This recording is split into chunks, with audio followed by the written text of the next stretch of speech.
સ્વામિનારાયણ સંપ્રદાયના કેટલાક લંપટ સાધુઓની સામે કાર્યવાહી કરવા માટે આજરોજ સુરત સ્વામિનારાયણ સિદ્ધાર્થ હિત રક્ષક સમિતિ દ્વારા કલેક્ટરને આવેદનપત્ર આપવામાં આવ્યું છે.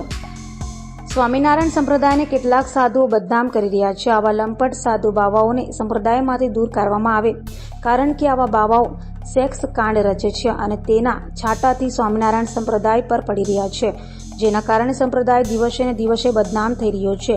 ત્યારે આવા સાધુડાઓની સામે સખત કાર્યવાહી થાય તેના માટે સુરત સ્વામિનારાયણ સિદ્ધાંત હિત રક્ષક સમિતિ દ્વારા આજે મંગળવારે આવેદનપત્ર આપવામાં આવ્યું હતું.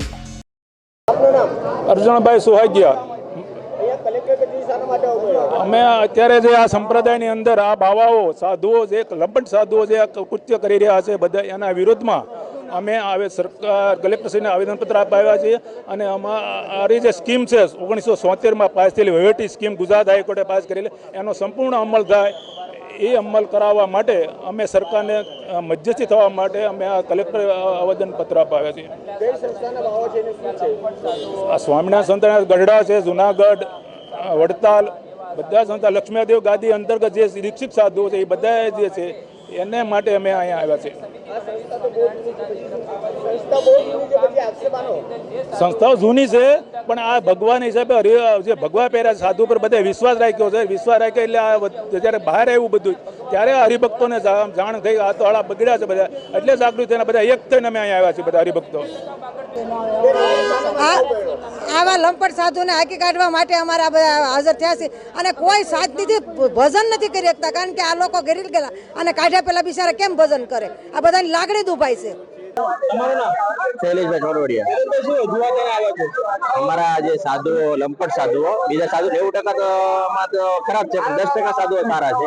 એના માટે નથી, પણ જે લંપટ સાધુઓ છે એના માટે આવેદનપત્ર દેવા કલેક્ટર ઓફિસે આવ્યા છીએ.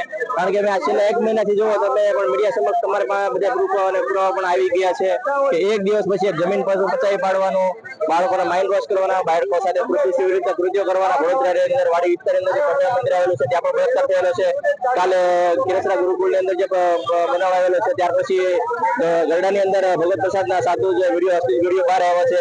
આવા અવારનવાર 1 મહિનાથી અંદર જે આવા પરાક્રમો સાધુના બહાર આવ્યા છે, ત્યારે આવા સમયની અંદર અમારે તિલકચાંદ બહાર કરીને નીકળી એટલે કોઈ પણ જે સ્વામિનારાયણ સંપ્રદાયના આશ્રિત ન હોય એ લોકો અમને એમ કે જો તમારા સ્વામીજીએ પરચો પૂર્યો એટલે અમારે નીચું જોવા જેવું તિલકચાંદ પણ કરવી, અમારે કરવો કે ન કરવો વિચાર કરી રહ્યા છે. અને દિન પ્રતિદિન આ સાધુઓ પર કોઈ લગામ, જેવા કર્મો કરે છે એ પર કોઈ લગામ રાખવા વાળું છે નહીં. છૂટા આખલાઓની જે માને લોકો પોતાને મનસ્વી રીતે વર્તવું છે, કોઈની આજ્ઞામાં રહેવું નથી. અને આમનો જે કોઈ ગુરુ છે એ તો અત્યારે ફરાર થઈ ગયો એવું લાગે છે, એ પણ બોલવા રાજી નથી. અને એને પણ કારણ કે પગાર ઉપર બેસાડેલો છે, તારી પર કંટ્રોલ રાખી શકતો નથી.